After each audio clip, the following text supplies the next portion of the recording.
Hello friends and welcome to UPSC Academy. In this lecture we will cover the most important topic for upcoming prelims exam. The important terms for history. जो हमने पहले ancient history के important terms cover किए हैं. In this lecture we will cover the early medieval and Delhi Sultanate important terminology जो हमारे upcoming prelims exam में आ सकती है. सो देखिए शुरू करते हैं.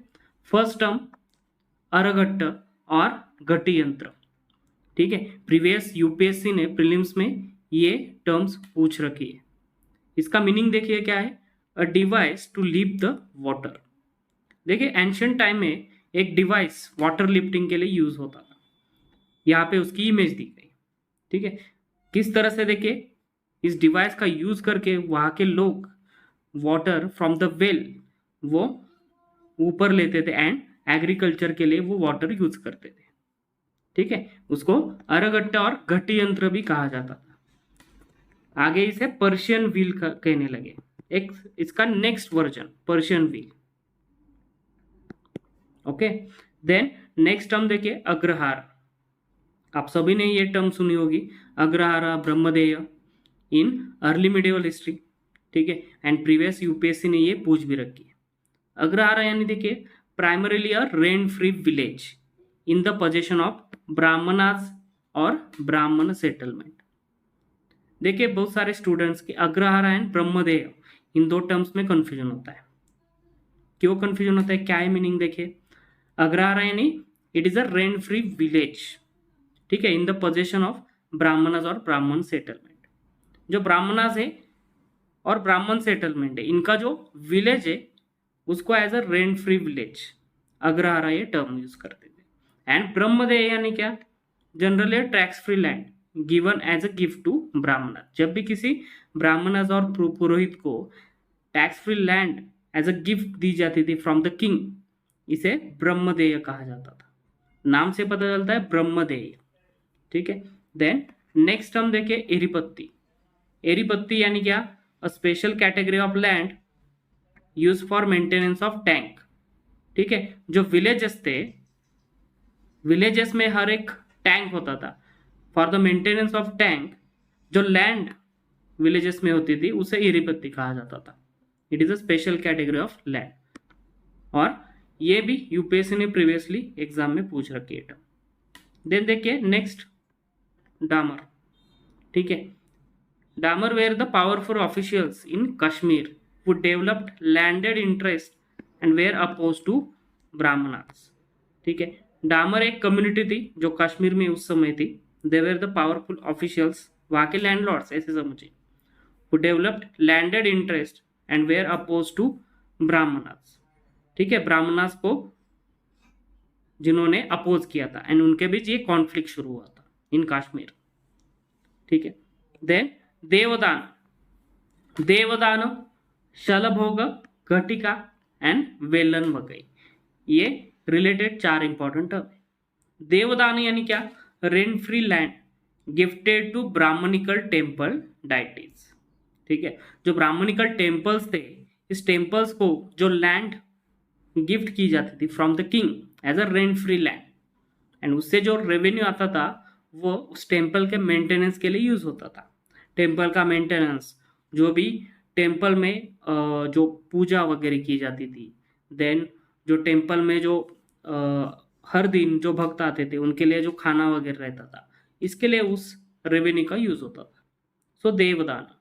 It's Jain counterpart is palli chhandam. जिस तरह से हिंदुइज्म में जो टेम्पल थे ब्राह्मणिकल टेम्पल, उनको जो लैंड दी जाती थी इनको देवदान कहा जाता था, वैसे ही जो जैन बसदीज थी, जैन टेम्पल्स, इनको जो लैंड दी जाती थी इसको पल्ली छंदनम कहा जाता था. सो ये हमारे टर्म एनसीईआरटी में दी गई. सो ये इंपॉर्टेंट है हमारे लिए. देन शलभोग. शलभोग और shalabhoga, a land for maintenance of school, mainly in south India. जो स्कूल होते थे, स्कूल यानी फॉर्मल अभी जैसे स्कूल नहीं, वहां पे स्कूल किस तरह से होते थे, generally Vedic school attach to temples. And ये जो स्कूल का मेंटेनेंस, वहाँ के जो टीचर्स, उनकी जो फीस, ये देने के लिए जो लैंड किंग से दी जाती थी इसको शलभोग कहा जाता था. ठीक है। देन घटिका, घटिका यानी क्या, educational institution in south India during the Pallavas. देखिए पल्लवास रूल इंपॉर्टेंट है अर्ली मिडिवल हिस्ट्री में, ठीक है। जो 3 कंटेम्प्ररी डायनेस्टीज थी इनमें साउथ इंडिया में पल्लवास, पल्लवास में देखिए एजुकेशनल इंस्टीट्यूशन फेमस थे जिनको घटिका कहा जाता था, ठीक है। जो पल्लवास की कैपिटल थी Kanchipuram, in Kanchi there was famous ghatika at that time, जहाँ पे पूरे इंडिया से बहुत सारे स्टूडेंट्स पढ़ने के लिए आते थे। कांची का फेमस टेम्पल उसको ही, यानी इन दैट टेम्पल वहां पे अटैच ये घटिका थी in Kanchipuram, capital of Pallavas. Then next देखिए वेलन वगई, वेलन वगई यानी लैंड ऑफ नॉन ब्राह्मण पीजेंट प्रोप्राइटर्स, ठीक है। जैसे हमने देखा ऊपर ब्रह्मदेय, अग्रहार, ठीक है, these are village and land related to Brahmanas and Brahmana settlement. But vellan vagai ये एक अलग टर्म है, it is land of non ब्राह्मण पीजेंट प्रोप्राइटर्स। जो उस विलेजेस में जो नॉन ब्राह्मण्स पीजेंट थे इनकी जो लैंड थी इसको वेलन वगई कहा जाता था। बट ये टैक्सेबल लैंड थी, it is taxable land, rent free land नहीं थी। सो एक यहाँ पे हायरार्की इन सोसाइटी हमें दिखाई देती इन साउथ इंडिया। देन नेक्स्ट देखिए टर्म हड़ी, ठीक है। हड़ी ये टर्म बहुत सारे बुक में आ चुकी है। देखिए हड़ी यानी प्लॉमैन, खेती करने के लिए जो प्लॉमैन होते थे, जो नांगर जो जोत चलाते थे उन्हें हड़ी कहा जाता था, ठीक है। एंड कर्षक, कर्षक का तो टर्म सबको पता होगी, आज भी हम ये टर्म कृषक नाम से यूज करते हैं, है ना, कृषक सम। सो कर्षक यानी टिलर ऑफ द सॉइल, ठीक है। जिनके पास जमीन होती थी वो जमीन उनको कसने के लिए दी जाती थी and out of production of that land उस प्रोडक्शन में से कुछ पार्ट उनको दिया जाता था, ठीक है, as a tiller, karshaka. Then next term देखिए mahajana, mahajana a sort of assembly of Brahman. So ये जो विलेजेस थे अग्रहार, ब्रह्मदेय, यहाँ पे ब्राह्मणास की असेंबली हुआ करती थी और इसको महाजन कहा जाता था। देन ग्राम महत्तर एंड पट्टकील, ये टर्म्स भी इंपॉर्टेंट है, ग्राम महत्तर एंड पट्टकील यानी क्या, each village was headed by village headman. देखिए जब इस तरह का क्वेश्चन पूछा जाता है इन यूपीएससी, पहले उस टर्म का मीनिंग क्या हो सकता है ये हमें सोचना है। अब देखिए यहाँ पे ग्राम महत्तर नाम से पता चलता है कि जो विलेज एल्डर है उसे ग्राम महत्तर कहते होंगे, एंड पट्टकीला, ठीक है, यानी each village was headed by village headman who in turn was help by village Elder, जिसको विलेजेस के जो एल्डर लोग थे उनको वो हेल्प करते थे। जैसे नॉर्थ इंडिया में इंडिपेंडेंस तक पंच सिस्टम थी उस तरह से, ठीक है। देन महासामंत, महासामंत यानी क्या, सामंतशाही, जैसे सरंजामशाही सिस्टम थी अर्ली मिडिवल एरा में, ठीक है, बड़े बड़े लैंडलॉर्ड्स थे, उसी तरह से महासामंत एक बड़ा सामंत, द ग्रेट चिफ्टेन यानी feudatory of higher rank then samanta, samanta से ऊपर था महासामंत, ठीक है। Samantas were the feudal lords during the early medieval era.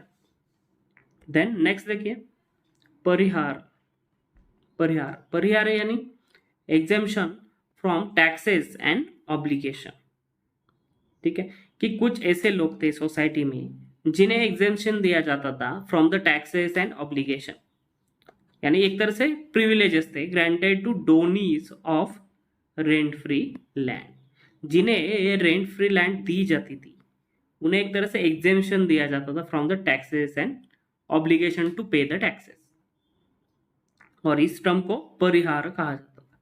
ये टर्म ज्यादा किस रेफरेंस या बुक में नहीं है, सो इम्पोर्टेंट है। देन नेक्स्ट देखिए अर्धिका, नाम से यहाँ पे समझ आ रहा है अ cultivator who tills land of others and gets half the crop as his share, ठीक है, जितना भी प्रोडक्शन होगा अगर मैं वहां पे कल्टीवेटर हूँ उस लैंड के ऊपर तो उस प्रोडक्शन में से हाफ प्रोड्यूस मुझे वहां पे मिलेगा, अर्धिका। देन बसदी, ठीक है, ऊपर हमने टर्म देखी कि पल्ली छंदनम।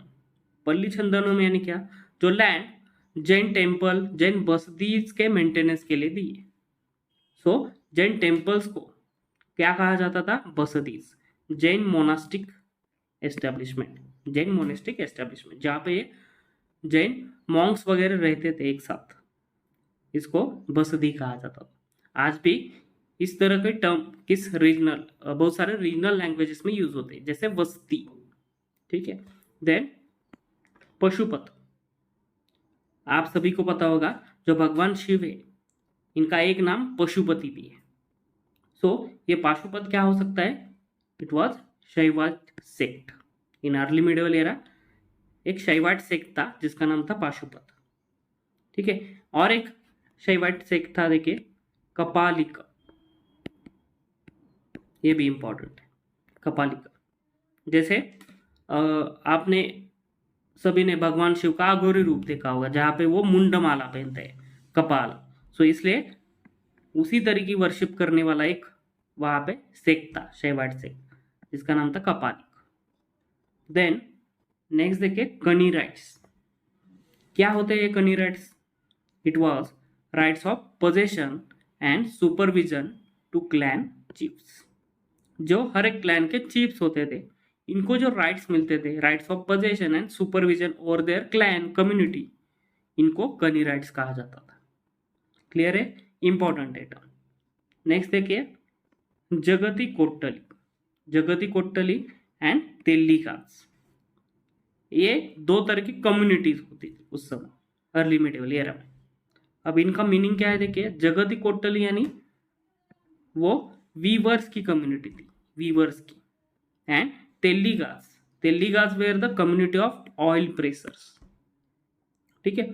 जो तेल हम यूज करते हैं वो तेल तैयार करने वाली कम्युनिटी, ऑयल तैयार करने वाली कम्युनिटी, एंड वीवर्स, ठीक है। जगती कोट्टली एंड तेलीगास, ये तेलीगास तो इजी है, नाम से समझ आता है यहाँ पे। देन रानक, रानक और रनक, टाइटल ऑफ फ्यूडेटरी रूलर। जो फ्यूडेटरी रूलर होते थे जिनका अपने अपने एरिया में इन्फ्लुएंस था एज अ लोकल रूलर, इनको रानक कहा जाता था। सो इम्पॉर्टेंट है। देन ये टर्म देखिए थोड़ी सी अलग है, ज़्यादा कहीं पे रेफरेंसेस नहीं इसके। श्रोत्रिय, श्रोत्रिय यानी कौन थे ये ब्राह्मण ही थे श्रोत्रिय, बट वो लर्न इन वेदास, है ना, जिनको वेदास का नॉलेज था, ऐसे ब्राह्मण्स जिन्हें श्रोत्रिय कहा जाता है। इससे क्या पता चलता है, सारे ब्राह्मण्स को वेदास का नॉलेज नहीं था, ठीक है। कुछ ब्राह्मण ऐसे थे who were expert in Vedas, वो श्रोत्रिय थे। देन रत्नाकर, इंपॉर्टेंट है। रत्नाकर किसे कहा जाता था, उस समय जो अरेबियन सी है इसको रत्नाकर कहा जाता था, denoted to Arabian sea in ancient Indian historical geography. तो आपको पूछ सकते हैं रत्नाकर यानी क्या, it is Arabian sea, bay of Bengal, और एक आधा लेक, लेक के नाम भी दे सकते हैं। सो आपको पता होना चाहिए रत्नाकर यानी अरेबियन सी। नेक्स्ट देखिए चोला एडमिनिस्ट्रेशन। चोला एडमिनिस्ट्रेशन में देखिए चोला में दो पार्ट्स आते हैं, एक तो अर्ली चोलास जो एंशिएंट हिस्ट्री में आते हैं, जहां पे साउथ इंडिया में 3 इंपॉर्टेंट डायनेस्टीज हुआ करती थी, है ना, चोल, देन चेर एंड पांड्या। इन तीनों डायनेस्टीज को मिला के मूवेंदवेल्लम कहा जाता था, अर्ली चोलास। ये हमने एंशिएंट हिस्ट्री के टर्मिनोलॉजी में दिखाया। Then in early medieval era यहाँ पे जो चोलास आते हैं वो कौन है, imperial Cholas, imperial Cholas. And इस इंपेरियल चोलास में जो इंपॉर्टेंट फेमस रूलर हुआ करते थे वो थे राजराजा चोला एंड राजेंद्र चोला। रिसेंटली मणिरत्नम की एक मूवी आई थी, देखिए आप सभी ने देखी होगी, PS1, PS1 यानी पोन्नियन सेल्वन 1। सो पोन्नियन सेल्वन जो था वो कौन था, फिर ये मूवी चोला डायनेस्टी के ऊपर है। सो पोन्नियन सेल्वन कौन था, वो था राजराजा चोला, राजराजा फर्स्ट, जिन्होंने साउथ इंडिया में चोला डायनेस्टी एक्सपांड की, एक इंपीरियल चोला बनाया, एंड साउथ इंडिया छोड़ के उन्होंने डेक्कन तक प्लस श्रीलंका का नॉर्थ पार्ट, मालदीव तक एक्सपेडिशन किया। ठीक है, सो राजराजा चोला वॉज इंपॉर्टेंट रूलर। इनका पीरियड है 985 टू 1014 एडी, राजराजा चोला। सो पोन्नियन सेल्वन ये उन्हीं का नाम था। सो देखिए चोला एडमिनिस्ट्रेशन में किस तरह से उन्होंने डिवीजन किया था चोला एम्पायर का। फर्स्ट पार्ट आता है मंडलम। मंडलम यानी क्या, प्रोविंस। जो प्रोविंसेस थे इन चोला एम्पायर उनको मंडलम कहा जाता था। Then below this valanadu, valanadu यानी district unit below the provinces, Valanadu.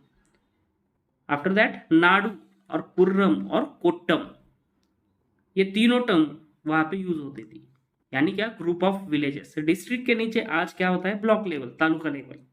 एक तरह से यही समझिए कि नाडु, कुर्रम और कोट्टम ये ब्लॉक लेवल यूनिट था उस समय, यानी ग्रुप ऑफ विलेजेस, है ना, बहुत सारे विलेजेस एक साथ आके ये पार्ट बनता था, नाडु, कुर्रम और कोट्टम। देन उसके बाद तनकुर्रम्स। तनकुर्रम्स यानी autonomous administration for town and township.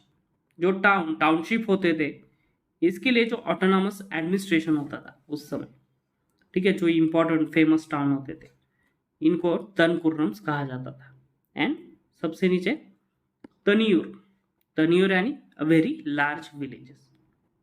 आज भी देखिए हमारे यहाँ पे बहुत सारे ऐसे बड़े बड़े विलेजेस होते थे। सो उस समय जो लार्ज विलेजेस होते थे उनको तनियूर कहा जाता था, administered as a single unit. उस बड़े विलेज को एज अ सिंगल यूनिट उसका एडमिनिस्ट्रेशन देखा जाता था। एंड जो छोटे छोटे विलेजेस होते थे इनको एक साथ मिला के as a group of villages nadu, kurram और कोट्टम बनाया जाता था और उसका एडमिनिस्ट्रेशन अलग होता था। क्लियर है, Nadu, Kurram, Kottam group of villages, उसका एडमिनिस्ट्रेशन अलग है, एंड तनियूर का एडमिनिस्ट्रेशन अलग है। तनियूर वॉज अ लार्ज विलेज उस समय। क्लियर है। देन देखिए वेल्लाड़। ड्यूरिंग द चोलास जो कम्युनिटीज वहां पे हुआ करती थी, वेल्लाड़ यानी एग्रीकल्चरलिस्ट कम्युनिटी, जो खेती करते थे उस समय, ठीक है, खेती करते थे, उनको वेल्लाड़ कहा जाता था। After that उड़नकुट्टम। उड़नकुट्टम यानी हायर ऑफिसर्स, जो चोला एडमिनिस्ट्रेशन में हायर लेवल पे जो ऑफिसर्स हुआ करते थे उनको उड़नकुट्टम कहा जाता था। Then variyam and alunganattar. First variyam देखिए, वरियम क्या थी, जो हमने देखा यहाँ पे जो विलेजेस हुआ करते थे, large villages, then agrahara villages, इनमें जो एडमिनिस्ट्रेशन देखा जाता था स्पेशली इन अग्रहारा ब्राह्मण विलेजेस, ब्राह्मण सेटलमेंट जहाँ पे हुआ करते थे। सो यहाँ पे कम्युनिटी सिस्टम थे देखिए, यानी आज जैसे हमारे इंडिया में एमएनसी जो होते कि म्यूनिसिपल कॉरपोरेशन, म्यूनिसिपल कॉरपोरेशन में डिफरेंट डिफरेंट कमिटीज होती है ना, हर एक चीज़ देखने के लिए, जैसे सैनिटेशन हो गया, वाटर हो गया, रेवेन्यू हो गया। उसी तरह से वहाँ पे विलेजेस में कमिटी हुआ करती थी और हर एक कमिटी का काम अलग अलग था, है ना, जैसे वाटर, सैनिटेशन, हेल्थ, इस तरह से। एंड इन कमिटीज को वरियम कहा जाता था, वरियम। क्लियर है। देन अलुनगनट्टर। अलुनगनट्टर यानी एग्जीक्यूटिव कमिटी, एंड इन सब में जो ऊपर एग्जीक्यूटिव कमिटी होती थी उसको अलुनगनट्टर कहा जाता था। सो ये दो टर्म हमारे लिए इंपॉर्टेंट है।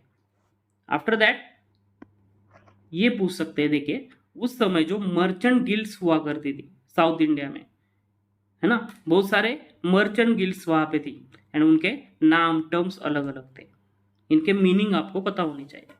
फर्स्ट देखिए जो फेमस थी मणिग्रामम। मणिग्रामम यानी merchant guilds of ethnic south Indian traders, है ना, जो साउथ इंडिया के उस समय जो एथनिक गुड्स थे इसका ट्रेड करने वाले जो मर्चेंट्स थे, इनकी गिल्ड्स यानी Manigram.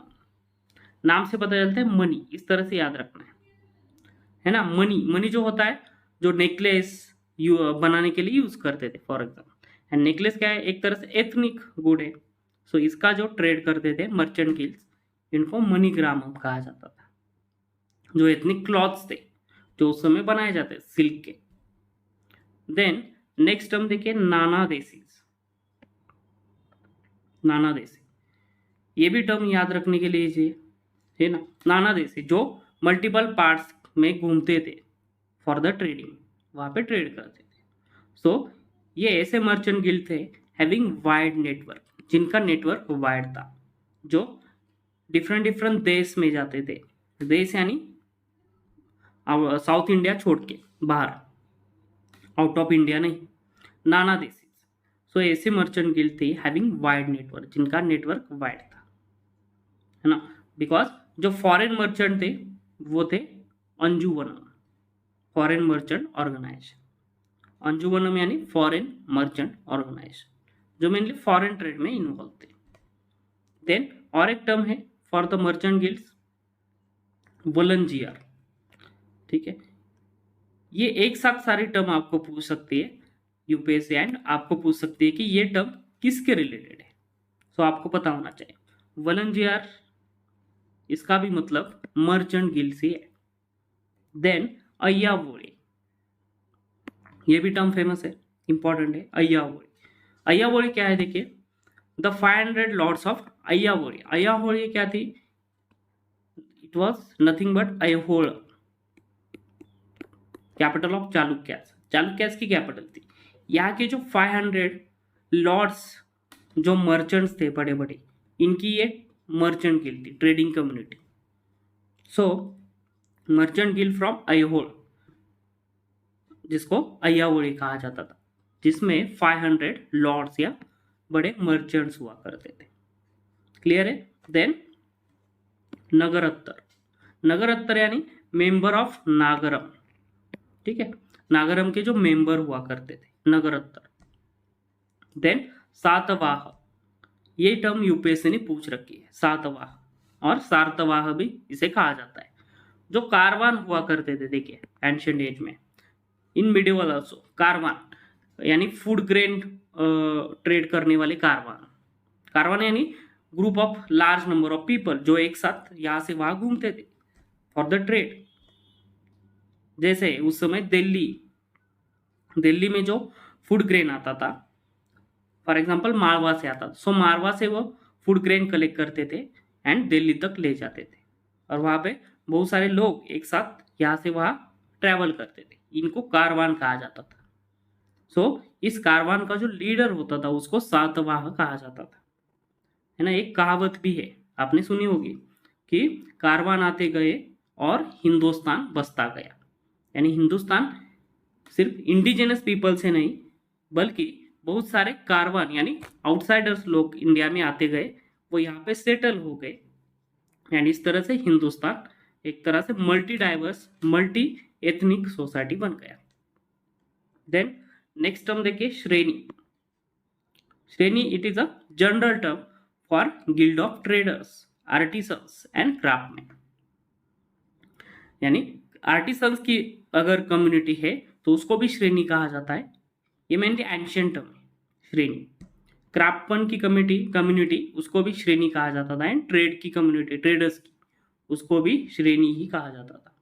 It is a ancient term, not early medieval और मिडिवल टर्म। एंड लास्ट है shrenibala, it is also ancient, यानी fighting force maintain by guilds. In ancient age हर एक श्रेणी की खुद की फाइटिंग फोर्स होती थी, जो बड़ी बड़ी श्रेणी थी, एंड इस फाइटिंग फोर्स को श्रेणी बल कहा जाता।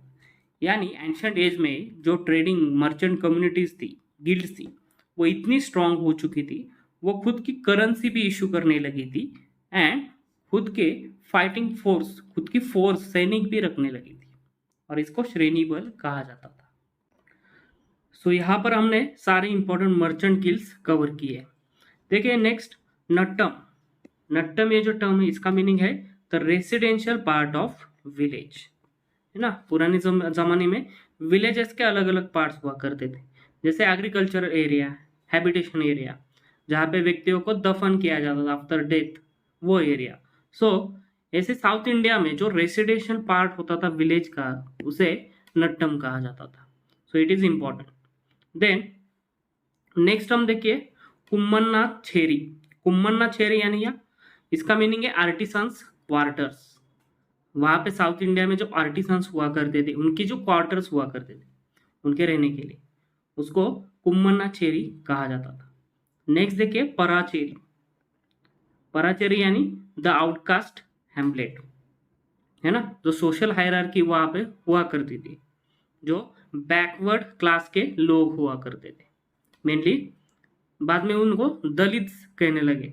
सो ये जो आउटकास्ट वहां पे हुआ करती थी उनके towards the periphery of villages Hamlet हुआ करते थे, इसको पराचेरी कहा जाता था। देन नेक्स्ट टर्म्स देखे कई कोलार, देन वलेक करार। ये दो टर्म्स इंपॉर्टेंट है उस समय की, जो एक तरह से आर्मी जो होती थी, है ना, रॉयल ट्रूप्स। सो कई कोलार्स यानी रॉयल ट्रूप्स रिसीविंग रेगुलर पे फ्रॉम ट्रेजरी, ऐसी रॉयल ट्रूप्स जिनको ट्रेजरी से रेगुलर पे मिलता था, पेमेंट। जहां पे इन्फेंट्री थी, कैवलरी थी, एलिफेंट कॉर्प्स थे एंड नेवी थी। यानी ड्यूरिंग अर्ली मिडिवल एरा चोला जो डायनेस्टी हुआ करती थी वहां पे इन्फेंट्री भी थी, कैवलरी भी थी, एलिफेंट यानी हत्ती दल भी था, एंड उनकी खुद की नेवी तो फेमस ही थी। हमने देखा किस तरह से राजराजा एंड राजेंद्र चोला उन्होंने चोला डायनेस्टी का एक्सपांशन किया in Sri Lanka, south east Asia. Then next हम देखिए वलैक करार। वलैक करार, वलैक करार कौन थे? The troops in royal service ready to defend the king and his cause with their lives. यानी एक तरह से उस समय के जो किंग हुआ करते थे उनके बॉडीगार्ड्स। इन प्रेजेंट टाइम जैसे हमारे यहाँ पे एनएसजी होती है, उसी तरीके से ये वलैक करार थे इन चोला, है ना, चोला एरा में, जहाँ पे ये चोला किंग को डिफेंड करते, उसको प्रोटेक्ट करते थे, उनके बॉडीगार्ड्स थे। देन कदगम्स। कदगम्स यानी कैंटोनमेंट्स, जहाँ पे ये सैनिक रहते थे, उनके जो कैंटोनमेंट्स हुआ करते थे इनको कदगम्स कहा जाता था। एंड स्कंदवर। स्कंदवर ये अर्ली मिडिवल एरा में एक टर्म मिलते हैं। स्कंदवर का मीनिंग है military camps functioning as mobile Capitals.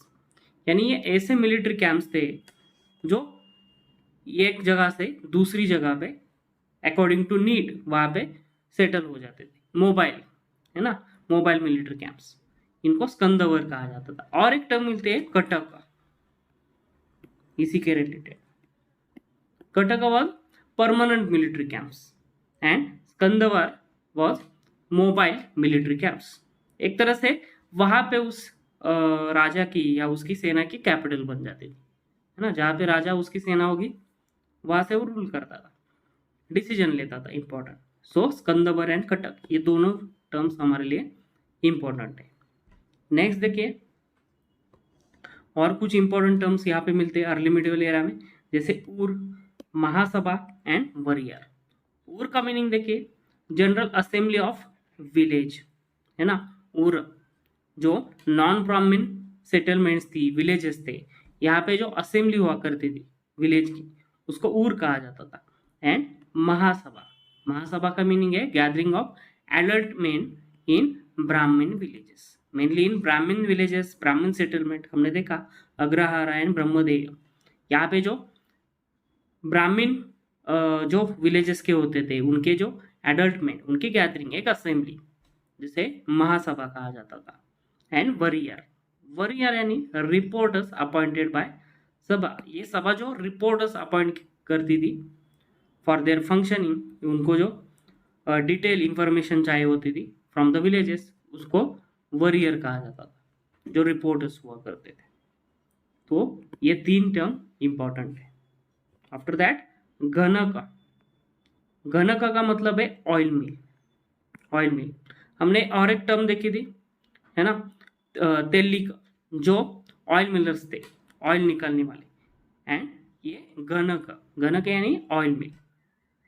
Then next term देखिए जलपथकरण। जलपथकरण एक इंपॉर्टेंट टर्म है, इसका मीनिंग है डिपार्टमेंट और officer for looking after highways, उस समय जो इम्पोर्टेंट महामार्ग हुआ करते थे जहाँ से ये ट्रेड वगैरह होता था, लोग यहाँ से वहाँ जाते थे। सो वहाँ पे लोगों के रहने के लिए पानी, लोगों का पानी, इसकी जो वहाँ पे देख रेख करता था जो ऑफिसर या डिपार्टमेंट हुआ करता था, इसको जलपथकारण कहा जाता था। देन नेक्स्ट देखिए वेलपुलकारण। वेलपुलकारण का मीनिंग है डिपार्टमेंट और ऑफिसर फॉर हार्बर्स। जैसे कि चोला एम्पायर था जहाँ पे बहुत सारे इंपॉर्टेंट पोर्ट्स थे, है ना, जहाँ से ये फॉरेन ट्रेड या नेवल एक्सपेडिशन चलता था। सो ये जो हार्बर्स हुआ करते थे वो इंपॉर्टेंट थे फॉर द चोलास। इसके लिए एक सेपरेट डिपार्टमेंट था और उसको वेलकुलकारण कहा जाता था। क्लियर है। देन नेक्स्ट देखिए भोजन्य। भोजन्य यानी दो Shudras whose food preparation could be taken by Brahmanas. Generally जो आउटकास्ट लोग थे वहाँ के उस समय के, जो ब्राह्मण, क्षत्रिय, वैश्य एंड शूद्र, शूद्र एंड अंत्यज, बिलो द शूद्र वहाँ पे अंत्यज थे। तो ऐसे कुछ कास्ट थे जिनके हाथ का खाना बनाया हुआ ब्राह्मण्स को खाना अलाउ नहीं था, बट ऐसे भी कुछ शूद्रास थे, कास्ट थे, दो Shudras whose food preparations could be taken by Brahmans, जिनको भोजन्य कहा जाता था। सो ये टर्म इंपॉर्टेंट है। नेक्स्ट देखिए gavundas. Gavundas were the scribes in Karnataka with landed interest. Landed interest यानी क्या, जो वो स्टेट के लिए काम करते थे, है ना, उसके बदले उनको कुछ लैंड मिल जाती थी उनका एज अ रेम्यूनरेशन। सो ऐसे स्क्राइब्स, स्क्राइब्स यानी लेखा जोखा रखने वाले स्क्राइब्स। सो गवुंडास इंपॉर्टेंट है। देन आदिया। आदिया यानी स्लेव, है ना, स्लेव के लिए ये टर्म यूज की आदिया। नेक्स्ट देखिए अल्वार एंड नायनार, है ना, जो भक्ति मूवमेंट है, भक्ति मूवमेंट इन साउथ इंडिया, इसकी शुरुआत यहाँ से होती है अल्वार एंड नायनार से, ड्यूरिंग द पल्लव, देन चोला जो आए। सो यहाँ पे जो वैष्णव एंड शैव मूवमेंट शुरू हुई उसकी शुरुआत की थी अल्वार्स ने एंड नायनार्स, जो 12 इंपॉर्टेंट अल्वार सेंट थे, 12 वैष्णव सेंट्स जो मेनली वैष्णविज्म को फॉलो करते थे, एंड नायनार्स टोटल 63 नायनार सेंट थे जो भगवान शिव, महादेव इनकी वर्शिप करते थे। सो शैव सेंट्स। सो भक्ति मूवमेंट की शुरुआत ही इंडिया में यहाँ से होती है अल्वार एंड नायनार से। सो ये दो टर्म इंपॉर्टेंट है। देन कायस्थ। ऊपर हमने एक टर्म देखी गवुंदास, यानी जो कर्नाटका में स्क्राइब कम्युनिटी थी उनको गवुंदास कहते थे। उसी तरह से कायस्थ कम्युनिटी थी, a community associated with revenue records, revenue records रखती थी, first found in Mauryan period and frequently mention in medieval period. ठीक है, early medieval and medieval era में ये कायस्थ कम्युनिटी ज़्यादा प्रोमिनेंट हो गई, बिकॉज जो रेवेन्यू रिकॉर्ड्स रखने होते थे वो रखने के काम, लेखा जोखा रखने का काम कायस्थ कम्युनिटी करती थी। सो कायस्थ एंड गवुंदास ये दो इंपॉर्टेंट है, कर्नाटक में उनको गवुंदास कहा जाता था। नेक्स्ट हम देखिए वीरगढ़। वीरगढ़ आपने सुनी होगी बहुत जगह पे, इन साउथ इंडिया, डेक्कन रीजन, बहुत जगह पे ऐसे वीरगढ़ हमें दिखाई देते हैं। वीरगढ़ यानी हीरो स्टोन्स। हीरो स्टोन्स यहाँ पे इमेज में दिखाया, देखो कि किस तरह से ये जो हीरो या वॉरियर है उसको एज अ स्कल्पचर यहाँ पे रिप्रेजेंट किया है, हीरो स्टोन। देखिए पुराने जमाने में क्या होता था, जो वॉर्स लड़े जाते थे, जैसे चोलास उनके जो एनिमीज थे।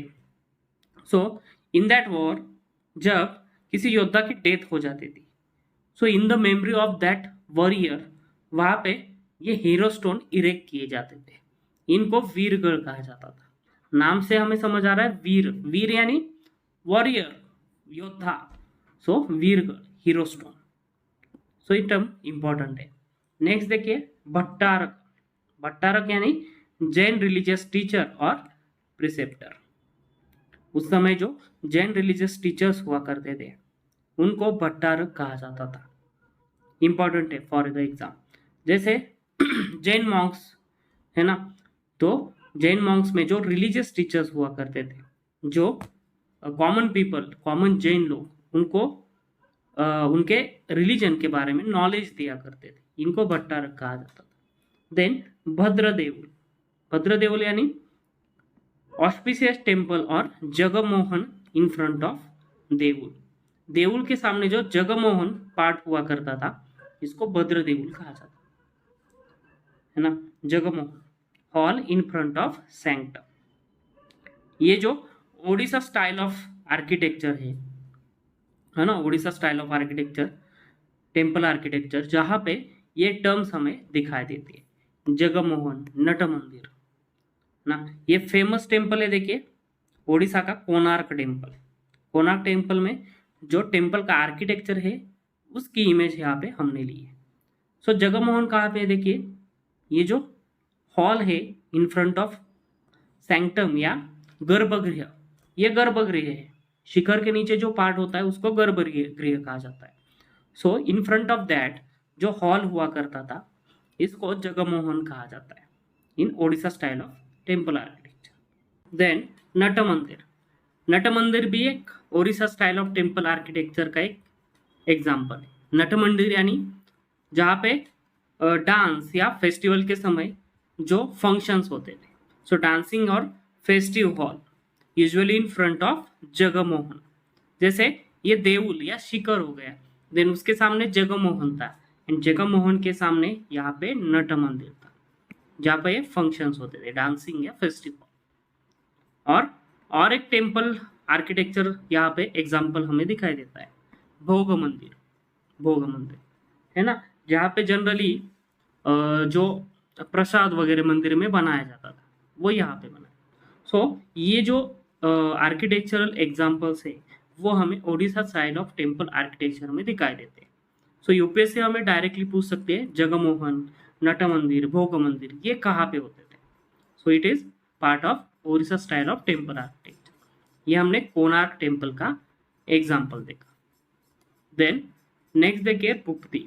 अब ये जो भुक्ति टर्म है मेनली नॉर्थ इंडिया एक तरह से एडमिनिस्ट्रेटिव यूनिट था इन अर्ली मिडिवल एरा, जो बहुत जगह पे हमें दिखाई देता है। सो भुक्ति एक एडमिनिस्ट्रेटिव यूनिट था इन नॉर्थ इंडिया।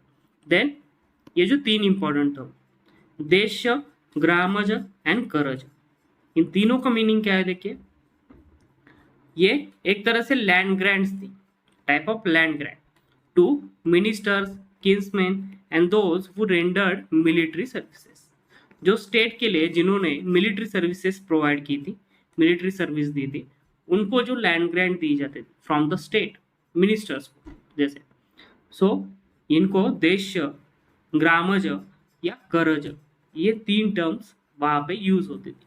सो यूपीएससी डायरेक्टली आपको इस तरह से पूछ सकती है कि देश, gramaja and karaja is related to which one of the following important statement. So 4 statement देके आपको वहाँ पे उनमें से एक होगा, land grant to minister, those who rendered military services. Then next देखिए विषय, विषय का मीनिंग है डिस्ट्रिक्ट, है ना।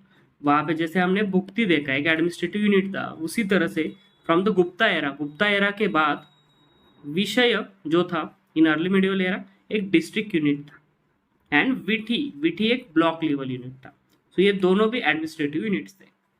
Then during the Chalukyas of Gujarat, Chalukya की डिफरेंट डायनेस्टीज थे, है ना, जैसे चालुक्याज जो ऐहोल के थे, देन वेंगी के Chalukyas, eastern Chalukya, western Chalukya and Chalukyas of Gujarat. So Gujarat के जो चालुक्याज थे वहाँ पे हमें कुछ टर्म्स दिखाई देते हैं।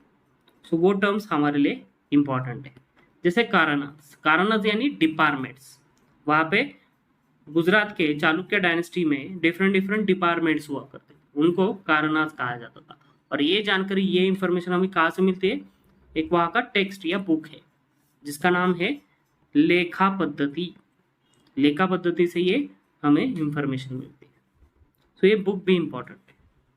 सो ऐसे कौन कौन से कारानास थे, जैसे श्रीकारण, श्रीकारण कौन था, चीफ सेक्रेटरीट, है ना, मुख्य सचिवालय, जहाँ से सारे इंपॉर्टेंट डिसीजन लिए जाते थे, श्रीकारण। देन व्यय कारण, व्यय यानी क्या, जो हम खर्चा करते हैं, लेखा जोखा, so accounts department, vyayakarana and mandapikakarana. Mandapikakarana यानी secretariat in charge of collection of taxes, जहाँ पे टैक्स कलेक्ट किया जाता था उस डिपार्टमेंट का सेक्रेटरीट इंचार्ज मंडपिकाकार. ऐसे समझिए सारा जो टैक्स था स्टेट का, चालुक्यास का, वो एक मंडप में कलेक्ट किया जाता. सो मंडपिकाकारण, इस तरह से याद रखिए, एक ट्रिक बताइए. देन नेक्स्ट टर्म देखिए म्लेच्छ. ये टर्म भी अर्ली मिडिवल एरा में बहुत जगह पे मिलते हैं. म्लेच्छ, म्लेच्छ किसे कहा जाता था? जो आउटसाइडर्स थे उनको इंडियंस म्लेच्छ कहा करते थे.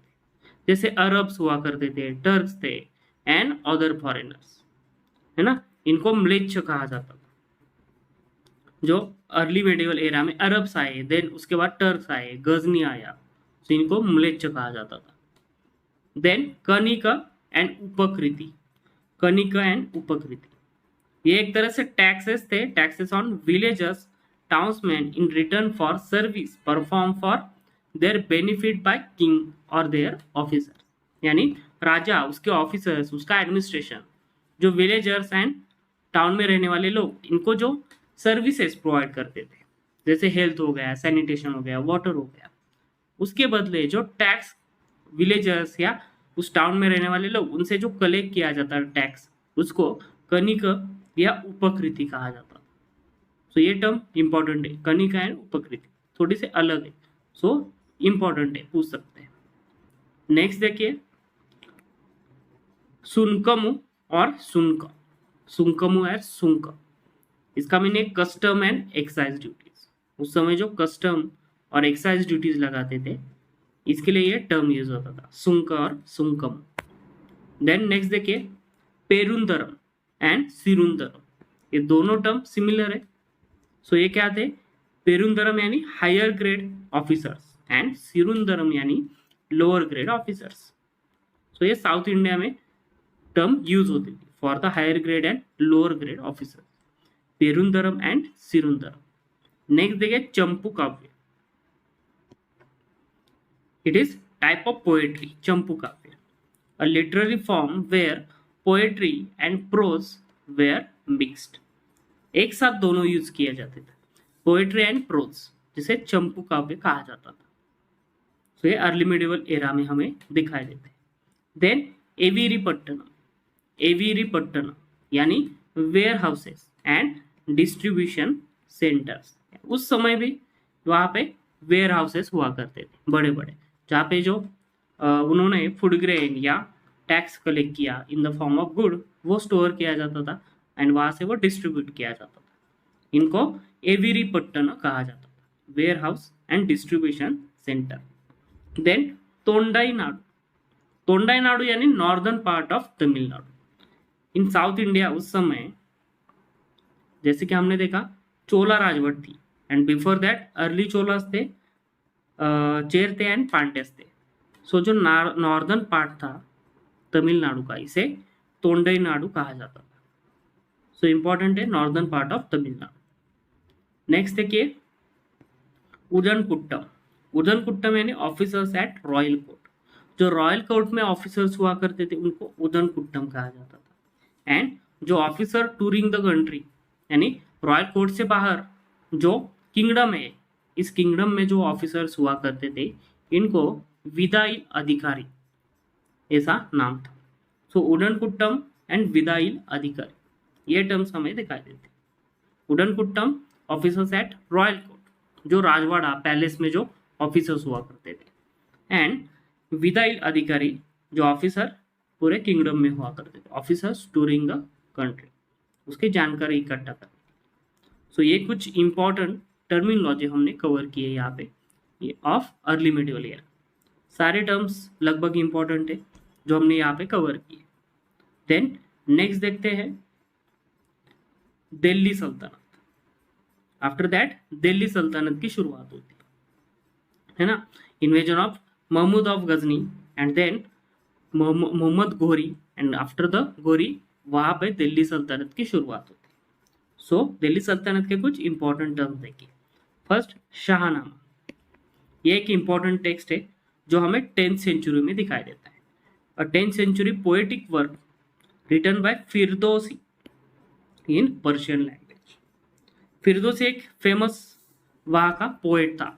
जब महमूद ऑफ गजनी इंडिया में आया था तो उसके साथ जो इम्पोर्टेंट लोग आए उनमें से एक फिरदौसी था. उसने जो इम्पोर्टेंट टेक्स्ट लिखा शाहना 10th सेंचुरी. देन तातार्स किसे कहा जाता था? एक नोमैडिक ट्राइब थी जो मेनली सेंट्रल एशिया नॉर्थ में जो यहाँ वहाँ घूमती रहती. नोमैडिक ट्राइब तातार्स की टोलियां हुआ करती थी.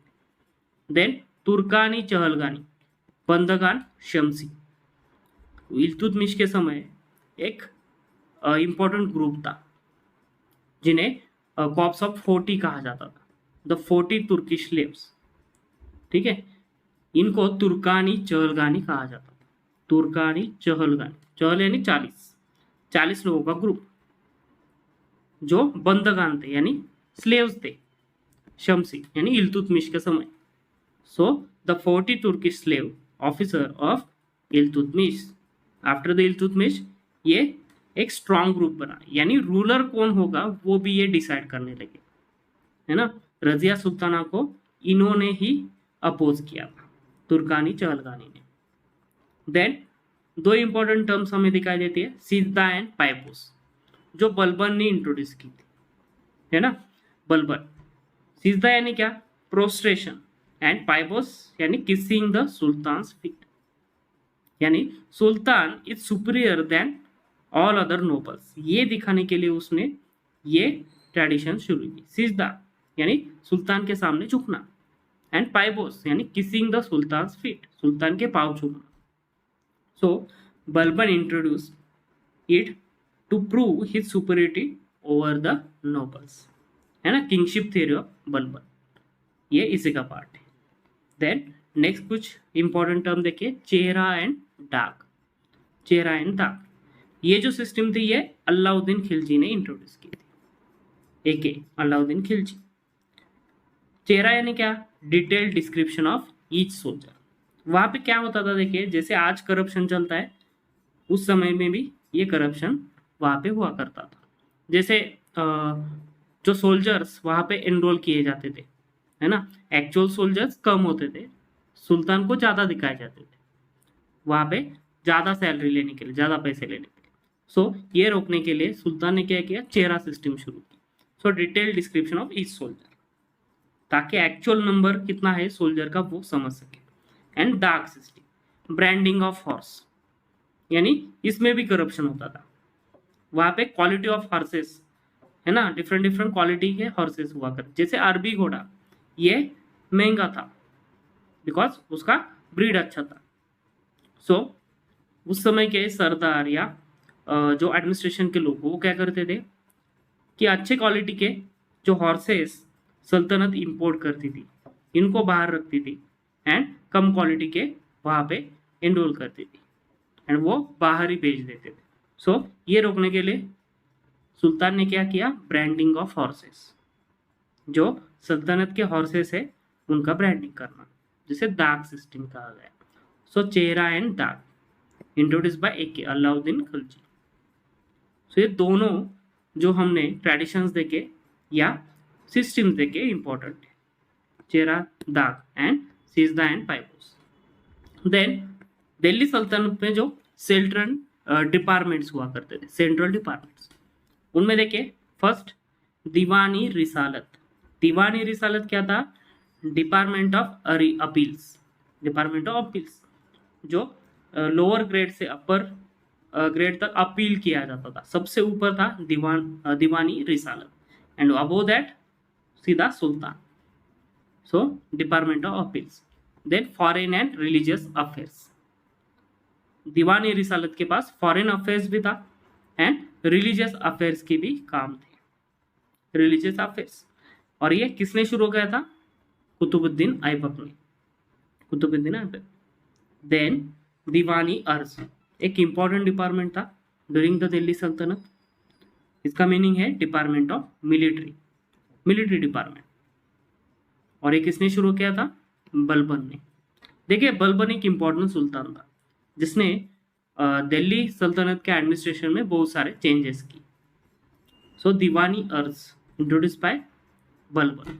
देन दीवानी बंदगान. बंदगान यानी क्या, ऊपर ही हमने देखा slaves. So department of slaves, और ये किसने शुरू किया था, बाय फिरोज शाह तुगलक, FST, फिरोज शाह तुगलक. देखिए जो डिपार्टमेंट्स है, ओरिजिनली कुछ डिपार्टमेंट्स थे एंड बाद में जो सुल्तान आए उन्होंने कुछ नए डिपार्टमेंट इंट्रोड्यूस किए. सो मैच द पेयर में पूछ सकते हैं कि कौन से डिपार्टमेंट कौन से सुल्तान ने इंट्रोड्यूस किए थे. दीवानी अर्ज बाय बलबन, दीवानी बंदगान बाय FST. देन दीवानी काजाई ममालिक. काजा यानी काजी, क्या करता था वो, वहां पे न्यायदान करने का काम करता था, judgment. So department of justice, diwani qazai mamalik. Then दीवानी मुस्तखराज. दीवानी मुस्तखराज का क्या काम था, it is a department of arrears. यानी देखिए वहां पे जो बकाया रकम थी, है ना, वो कलेक्ट करने का काम दीवानी मुस्तखराज का था. बहुत सारी थकबाकी वहां पर भी हुआ करती थी लोगों से आने की बकाया रकम. सो वो कलेक्ट करने का काम इस डिपार्टमेंट का था, दीवानी मुस्तखराज. और ये किसने शुरू किया था, बाय अलाउद्दीन खिलजी, AK ने शुरू किया. देन नेक्स्ट देखिए दीवानी रियासत. दीवानी रियासत ये भी अलाउद्दीन खिलजी ने शुरू किया था. जो दिल्ली सल्तनत के कुछ इंपॉर्टेंट सुल्तान होके गए उनमें से अलाउद्दीन खिलजी इंपॉर्टेंट है, बलबन इंपॉर्टेंट है. ठीक है. सो इन्होंने बहुत सारे रिफॉर्म्स किए इन एडमिनिस्ट्रेशन. दीवानी रियासत भी अलाउद्दीन खिलजी ने शुरू किया. जो एक डिपार्टमेंट था उसका काम था मार्केट प्राइसेस के ऊपर कंट्रोल रखना. हमने देखा कि अलाउद्दीन खिलजी ने किस तरह से बहुत सारे मार्केट रिफॉर्म्स किए थे एंड उस मार्केट रिफॉर्म्स का इम्प्लीमेंटेशन करने के लिए उसके ऊपर देखरेख रखने के लिए एक डिपार्टमेंट होना चाहिए. तो उसने दीवानी रियासत बनाया जिसका काम ही था कि मार्केट के प्राइसेस को कंट्रोल रखना. सो दीवानी रियासत. नेक्स्ट देखिए दीवानी खैरात. खैरात यानी बांटना. सो ये क्या हो सकता है, डिपार्टमेंट ऑफ चैरिटी, है ना, चैरिटी. जो रिलीजियस ऑर्गेनाइजेशन है, बैकवर्ड लोग है, इनको ये मदद करते थे. सो दीवानी खैरात, डिपार्टमेंट ऑफ चैरिटी. और ये किसने शुरू किया, बाय फिरोज शाह तुगलक, FST ने शुरू किया. देन दीवानी कोही. दीवानी कोही एक फेमस डिपार्टमेंट था जो MBT ने शुरू किया था, मोहम्मद बिन तुगलक. और ये कौन सा डिपार्टमेंट था, डिपार्टमेंट ऑफ एग्रीकल्चर, है ना. जैसे कि हमने दिल्ली सल्तनत में देखा है कि MBT ने एग्रीकल्चर में बहुत सारे रिफॉर्म किए, एग्रीकल्चर एक्सपांशन भी वो कर रहा था. सो उसके लिए उसने एक डिपार्टमेंट एस्टैब्लिश किया, दीवानी कोही, डिपार्टमेंट ऑफ एग्रीकल्चर. देन दीवानी इंशा. दीवानी इंशा का था department of correspondence, department of correspondence. वहां पे दिल्ली सल्तनत में जो वहां पे लेटर्स वगैरह सुल्तान के पास आते थे, सुल्तान जो लेटर्स लिखता था टू देयर इक्तेदार्स, देन सरदार्स, है ना, आर्मी जनरल्स. सो इसका काम देखने वाला जो डिपार्टमेंट था वो था diwani insha. So department of correspondence. And diwani wazarat and department of finance, department of finance, diwani wazarat, जिसका हेड था वजीर, जो आगे जाके इंपॉर्टेंट बना. ठीक है. देन सेंट्रल ऑफिसर्स देखिए कौन कौन से थे दिल्ली सल्तनत में. हमने ये सारे डिपार्टमेंट्स कवर किए एंड कौन कौन से डिपार्टमेंट किसने शुरू किए थे. सेंट्रल ऑफिसर्स देखिए, वजीर. अभी हमने देखा वजीर क्या था, दीवानी वजरियत का हेड था और उसका काम क्या था, he is the in charge of revenue and finance, revenue and finance का इंचार्ज, जो ड्यूरिंग द मुगल एरा एक इंपॉर्टेंट ऑफिसर बना. देन अरीजी मुमालिक. अरीजी मुमालिक ये कौन था, head of military department. Diwani Arz क्या था, military department. So Arizi Mumalik was head of military department. Then Qazi, legal officer for implementing Shariat law. काजी, अब ऊपर जो हमने डिपार्टमेंट देखा दीवानी काजाई मुमाली, जिसका ये हेड था. Then wakiledar, wakilidar, controller of royal household. हर एक रॉयल हाउस होल्ड में एक उनका वकील हुआ करता था, है ना, जिसका कामकाज देखने के लिए वकील हुआ करता था रॉयल हाउस होल्ड का. सो वकीलीदार. जैसे हम देख सकते हैं अकबर का, अकबर जब छोटा था उसका वकील था बैराम खान, है ना. So controller of royal household, wakilidar. Then baridi mumalik. बरीद कौन था? जो स्टेट की न्यूज एजेंसी थी उसका ये हेड था. उसका काम था कि स्टेट के सारे इंपॉर्टेंट न्यूज, है ना, इंटेलिजेंस न्यूज, वो सुल्तान के पास, सुल्तान को वो न्यूज बताना, सुल्तान के पास वो पहुंचा. देन अमीरी मजलिस. अमीरी मजलिस कौन था? Officer in charge of royal festivals. उस समय में भी कुछ रॉयल फेस्टिवल्स वहां पे होते थे, जैसे इस्लामिक रॉयल फेस्टिवल, ईद वगैरह. सो इसका ऑफिसर इंचार्ज अमीरी मजलिस. देन दाहिरी मुमालिक. दाहिरी मुमालिक कौन था? ये हेड ऑफ रॉयल करस्पॉन्डेंस, है ना. जो अपने ऊपर हमने दीवानी इंशा देखा, डिपार्टमेंट ऑफ करस्पॉन्डेंस, इसका हेड दाहिरी मुमालिक. देन सदर उस सुदूर. सदर उस सुदूर का काम क्या था? He dealt with religious matters and endowments. जो स्टेट के रिलीजियस मैटर्स होते थे, किसी रिलीजियस ऑर्गेनाइजेशन को कुछ लैंड ग्रांट देनी है, कुछ गिफ्ट देने हैं, कुछ मदद करनी है पैसों की. सो ये काम सदर उस सुदूर का होता था. देन मुशरिफ-ई मुमालिक एंड मुस्तौफी-ई मुमालिक, दोनों इंपॉर्टेंट. मुशरिफ कौन था? ये अकाउंटेंट जनरल था. अकाउंटेंट जनरल, अकाउंट का लेखा जोखा रखने वाला. मुशरिफ-ई मुमालिक पूरे सल्तनत का. एंड मुस्तौफी मुमालिक. मुस्तौफी कौन था? ऑडिटर जनरल था.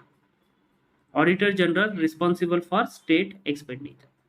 जो सल्तनत में एक्सपेंडिचर होता था वो सही जगह पे उसका इस्तेमाल किया है, ठीक से वो यानी ठीक से उसका एक्सपेंडिचर किया है, कहीं पे ज़्यादा किया है, कहीं कहीं पे कम हुआ है. सो उसका ऑडिटर जो था वो मुस्तौफी मुमालिक था, उसका ऑडिट करने वाला.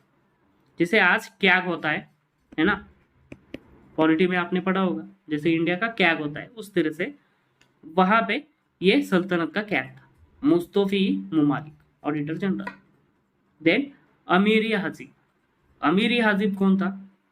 Officer in charge of royal court. Royal court का ऑफिसर इंचार्ज, जो सल्तनत का दरबार था, जो दरबार अरेंज किया जाता था, इसका इंचार्ज अमीरी हाजिब. यानी दरबार के नियम क्या होते हैं, दरबार में जो इक्तेदार, देन उसके सरदार, नोबल्स, इनका पोजीशन क्या है, किसने कहाँ पे खड़ा रहना है, देन दरबार के जो रूल्स है वो किस तरह से फॉलो करने हैं, ये देखने वाला अमीरी हाजिब.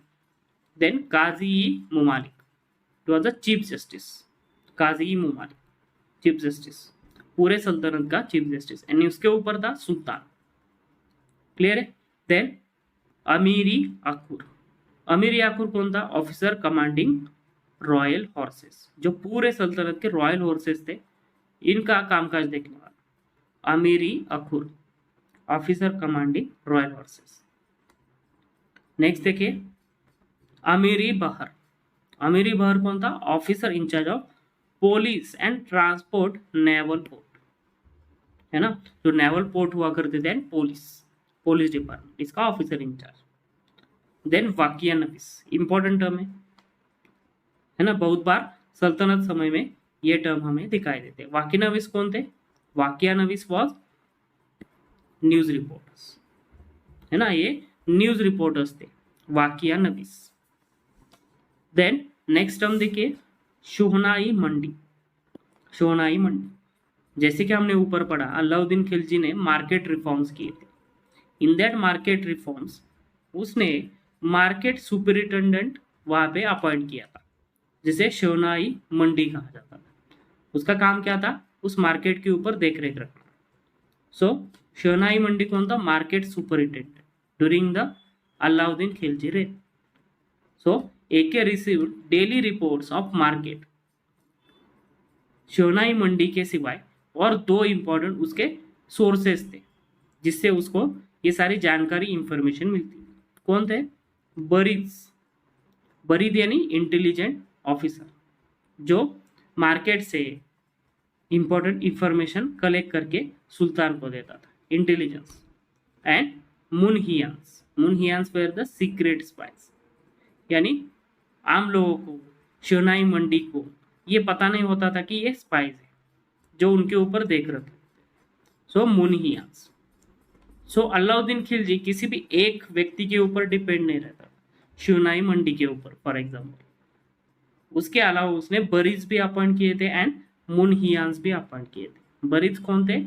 Intelligence officer. And munhiyans were the secret spies. Spy system हुआ करते. सो ये कुछ हमने सेंट्रल ऑफिसर्स देखे ड्यूरिंग द दिल्ली सल्तनत. देखिए इंपॉर्टेंट है हमारे लिए, ये एग्जाम में आ सकते हैं. Then provincial officers. देखिए हमने सेंट्रल ऑफिसर्स देखे. देन उस समय जो प्रोविंसेस थे जिसे इक्ता कहा जाता था. सो इस इक्ताज में जो प्रोविंशियल ऑफिसर्स हुआ करते थे. फर्स्ट देखिए मुक्ति, वली और इक्तेदार. यानी जो इक्ता होल्डर हुआ करता था, प्रोविंशियल गवर्नर, उसे इक्तादार कहा जाता था, है ना. इक्ता का हेड इक्तेदार. और उसके लिए मुक्ति और वली ये टर्म भी यूज की जाती थी. देन अमील. अमील वॉज रेवेन्यू ऑफिसर्स, है ना, रेवेन्यू ऑफिसर. देन कोतवाल. उस समय जो टाउन्स हुआ करते थे, सिटी हुआ करती थी, इस सिटी का हेड कोतवाल. आज भी ये टर्म यूज होती है, देखिए कोतवाल. नेक्स्ट मुहतासिब. ये एक इंपॉर्टेंट ऑफिसर था ड्यूरिंग दिस मिडिवल एरा. ये कौन था? An officer appointed to maintain law and order in municipality. जो टाउन्स हुआ करते थे, म्यूनिसिपालिटीज, यहाँ पे जो इस्लामिक लॉज वगैरह इम्प्लीमेंट करने की रिस्पॉन्सिबिलिटी जिसके ऊपर होती थी वो था मुहतासिब, है ना. मोरल जो ऑफिसर हुआ करता था, यानी जो वहाँ के रहने वाले लोग थे इनके ऊपर ध्यान रखने वाला, देखरेख रखने वाला कि किस तरह से उनकी मोरलिटी है, ये देखने मुहतासिब. देन खोत्स एंड मुकदम. ये विलेज लेवल ऑफिसर्स थे, विलेज हेड जिसे खोत कहा जाता था. एंड मुकदम ये भी एक था. सो खोत एंड मुकदम. नेक्स्ट देखिए coins issued by Iltutmish. Iltutmish एक इंपॉर्टेंट सुल्तान था आफ्टर द कुतुबुद्दीन ऐबक, है ना. रियल फाउंडर बोल सकते हैं दिल्ली सल्तनत का, जिसने कॉइन्स करेंसी सिस्टम शुरू की थी दिल्ली सल्तनत की. सो कौन कौन से कॉइन्स उसने इशू किए थे? जैसे टंका एंड जीतल. टंका एंड जीतल. टंका जो कॉइन था वो सिल्वर का था एंड जीतल was a copper coin. And 1 silver टंका वॉज इक्वल टू 48 कॉपर जीतल. 1 सिल्वर टंका इज इक्वल टू 48 कॉपर जीतल. और कुछ छोटे छोटे कॉइन्स थे जैसे दिरम हुआ करता था, है ना. दाग हुआ करता था. सो दाग, दिरम, जीतल एंड टंका ये कुछ कॉइन्स हुआ करते थे करेंसी सिस्टम ऑफ दिल्ली सल्तनत. नेक्स्ट कुछ इंपॉर्टेंट टर्म्स देखे जैसे खराज, है ना. खराज क्या था? Land revenue tax. दिल्ली सल्तनत के समय जो लैंड रेवेन्यू कलेक्ट किया जाता था उसको खराज कहा जाता था. नेक्स्ट देखिए जिजिया. ये तो आप सभी ने सुना होगा. जिजिया क्या था? A tax levied on non मुस्लिम. कि जो नॉन मुस्लिम पॉपुलेशन थी सल्तनत के समय, कि हम आपका प्रोटेक्शन कर रहे हैं, उसके लिए आप हमें टैक्स दीजिए. Tax levied on non Muslims in their capacity as protected subjects. एक तो आप कन्वर्ट हो जाइए इन इस्लाम, एक तो आप इस्लाम में कन्वर्ट होइए, नहीं तो एज अ प्रोटेक्टेड सब्जेक्ट, जिम्मी जिन्हें कहा जाता था, जिम्मी यानी प्रोटेक्टेड सब्जेक्ट, आप हमें टैक्स दीजिए, जिसे जिजिया कहा जाता था. Tax levied on non Muslim. Then घरी, है ना. घर, घर किसके लिए यूज टर्म यूज होती है? हाउस के लिए. हमारे घर, इससे हम याद रख सकते हैं घरी, घरी यानी हाउस टैक्स। नेक्स्ट देखिए चराई। चराई क्या था?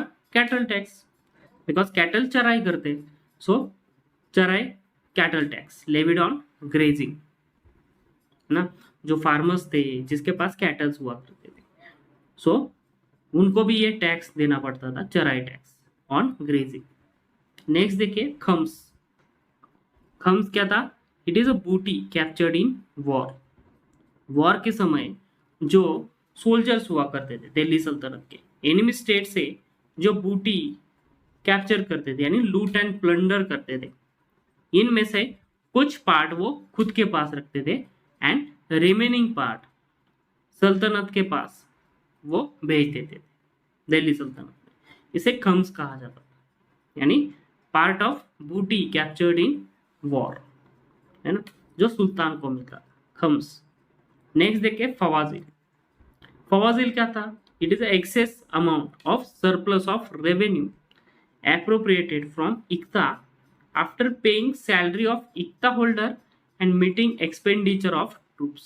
Important term, क्लियर है कि ICTA से जो टोटल रेवेन्यू कलेक्ट किया है, फॉर एग्जांपल मालवा, मालवा जो ICTA है, सो इससे जो टोटल रेवेन्यू कलेक्ट किया जाता था, आउट ऑफ दैट जो इक्तेदार की सैलरी है, उसकी ऑफिसर्स, उसकी जो ट्रूप्स है, उनका एक्सपेंडिचर, वो छोड़ के जो रिमेनिंग अमाउंट बचता था, एक्सेस अमाउंट, वो सुल्तान के पास भेज दिया जाता था, जिसे फवाजिल कहते थे, excess amount of surplus of revenue from the iqta. Next khalisa. खलीसा यानी the area whose revenue was reserve for sultan trade, है ना। दो तरह की लैंड हुआ करती थी दिल्ली सल्तनत में, एक थी इक्ता लैंड, है ना, जो इक्ता में हुआ करती थी under the iqtadar, and in that हमने देखा कि किस तरह से इक्तेदार की सैलरी, उसके ऑफिसर्स के एंड उसके ट्रूप्स का एक्सपेंडिचर, वो पहले रेवेन्यू से कलेक्ट किया जाता था, एंड जो रिमेनिंग अमाउंट थी वो एज अ फवाजिल सुल्तान के पास भेज दी जाती थी। सो ये हो गई इक्ता लैंड, एंड सेकंड थी खलीसा लैंड। खलीसा लैंड, इस लैंड से जो रेवेन्यू कलेक्ट किया जाता था वो किसी भी इक्तेदार या ऑफिसर को नहीं दिया जाता था, वो डायरेक्टली सुल्तान की ट्रेजरी में जमा होता था, खलीसा लैंड का जो रेवेन्यू। सो खलीसा क्या था? इट इज अ एरिया और land whose revenue was reserved for Sultan's treasury and it was not given in इक्तास।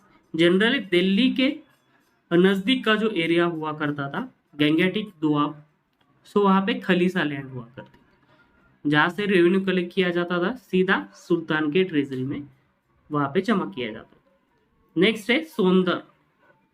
सोंदर, it is a loan given to pigeon.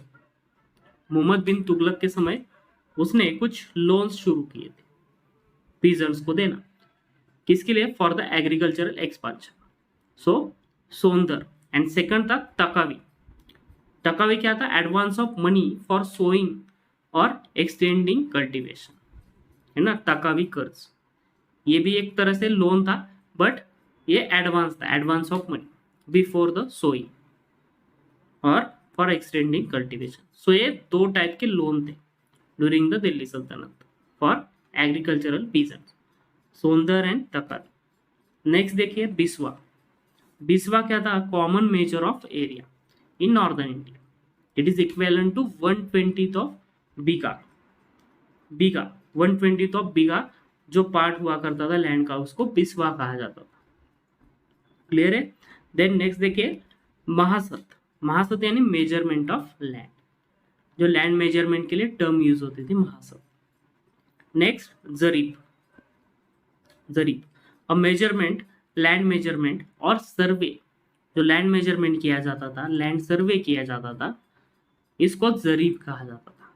And जिस टूल या डिवाइस का यूज करके ये लैंड मेजरमेंट होता था उसको जरीबाना, mainly जरीबाना tax हुआ करता था, देखिए, ठीक है। यानी आप देख सकते हैं सिकंदरी गज, ये टर्म वहां पे आती है, सिकंदरी गज, ना सुल्तान सिकंदर लोदी जो था उसने ये सिकंदरी गज शुरू किया था, किसके लिए? For the land measurement, land survey.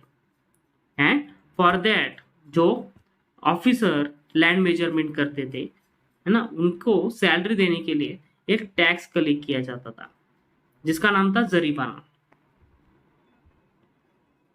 जरीबाना, clear है? सो जरीमाना ये टैक्स था for the land measurement, land survey and sikandari gaz. ये एक यूनिट था, एक डिवा गज, गज यानी एक तरह से आप बोल सकते हैं एक लोहे का एक सूला था, लोहे का गज था जो लैंड मेजर करने के लिए यूज किया जाता था, एक स्टैंडर्ड यूनिट सिकंदर लोदी के समय। ठीक है, so sikandari gaz, jaribana and jari, it is related to land measurement. Next देखिए मदद ई माश। मदद ई माश क्या था? ये एक तरह से टैक्स फ्री लैंड थी, tax free grant of land. किसको? जो इंपॉर्टेंट मिनिस्टर हुआ करते थे, नोबल्स हुआ करते थे, या इंपॉर्टेंट रिलीजियस प्रोमिनेंट पीपल हुआ करते थे, इनके लिए जो लैंड दी जाती थी as a tax free land, जिसको मदद ई माश कहा जाता था। नाम से ही समझ आ रहा है, मदद, मदद ई माश। नेक्स्ट देखिए मवस। मवस यानी क्या है? It is rebellious village. उस समय कुछ ऐसे विलेजेस हुआ करते थे जो सुल्तान के अगेंस्ट रिबेल करते थे। So rebellious villages where land revenue was extracted by use of force. So sultan क्या करता था? अपनी फोर्स का यूज करता था, है ना, बाय फोर्स वो वहां से लैंड रेवेन्यू कलेक्ट करता था in that village, rebellious village, mawas. Then ये तीन टर्म इंपॉर्टेंट है, मिल्क, इदरार एंड इनाम। एक तरह से रेवेन्यू फ्री ग्रांट्स है ना। मिल्कियत, ये टर्म हमें आती है, मिल्कियत यानी जो लैंड मिली है, milkiyat for the service to the state. Idrar and inam land, ये भी एक तरह से रेवेन्यू फ्री लैंड ग्रांट थी, इनामी जमीन, और आज भी होती है देखिए। सो इनाम लैंड। नेक्स्ट देखिए क्रोर एंड पुरो। ठीक है, क्रोर और पुरो, ये जो टर्म है it is use for measuring distance. उस समय जो डिस्टेंस हुआ करते थे वो मेजर करने के लिए पुरो ये टर्म यूज होती थी। And 1 puro is equal to 2.5 miles. 1 puro is equal to 2.5 miles. Then cartaz. Cartaz system देखे फेमस थी इन मेडिवल एरा, जो पोर्चुगीज ने शुरू की थी, है ना। पोर्चुगीज नेवल पावर फेमस थी उस समय, है ना। पूरे अरेबियन सी जो ट्रेड होता था अरेबियन सी में, इसके ऊपर पोर्चुगीज का कंट्रोल था बिकॉज ऑफ देयर नेवी। सो उन्होंने करतास सिस्टम वहां पे शुरू की। ये एक तरह से क्या था? अ काइंड ऑफ परमिट, कि अरेबियन सी से जिन ट्रेडर्स को, मर्चेंट्स को, जिनको भी ट्रेड करना है उनको ये परमिट लेना पड़ता था, kind of permit to ply ships in Asian waters, without which ships were liable to be confiscated and cargo plundered by Portuguese। यानी जहां जहां पर ये पोर्चुगीज का कंट्रोल हुआ करता था वहां से अगर आपको शिप लेके जाना है तो आपको ये परमिट लेना पड़ेगा। अगर आपने ये नहीं लिया तो आपका जो शिप हो जो है हम उसको कॉन्फिस्केट करेंगे, पकड़ लेंगे, एंड उसके ऊपर जो कार्गो होगा, आपका जो माल होगा, वो हम प्लंडर या लूट करेंगे। सो करता सिस्टम बाय पोर्चुगीज, इससे उनको बहुत सारा रेवेन्यू मिलता था। क्लियर है? देन कारवानीज। कारवानीज एंड मुल्तानीज, ये दो इंपॉर्टेंट टर्म हमें दिखाई देती है इन मिडिवल एरा। ये मर्चेंट्स थे, कारवानीज एंड मुल्तानीज। सो कारवानीज यानी the merchant specialising in carrying grains who move together in large number. Karwan, हमने ये पहले टर्म देखे सातवाह के समय जो कारवान लीडर थे। सो कारवानीज कौन थे? एक तरह से मर्चेंट्स थे वो specialising in carrying grains, food grain, ये मेनली फूड ग्रेन का व्यापार करते थे। वो move together in large numbers, एक जगह से दूसरी जगह फूड ग्रेन लेके जाना है वहां पे वो सेल करना, कारवानीज।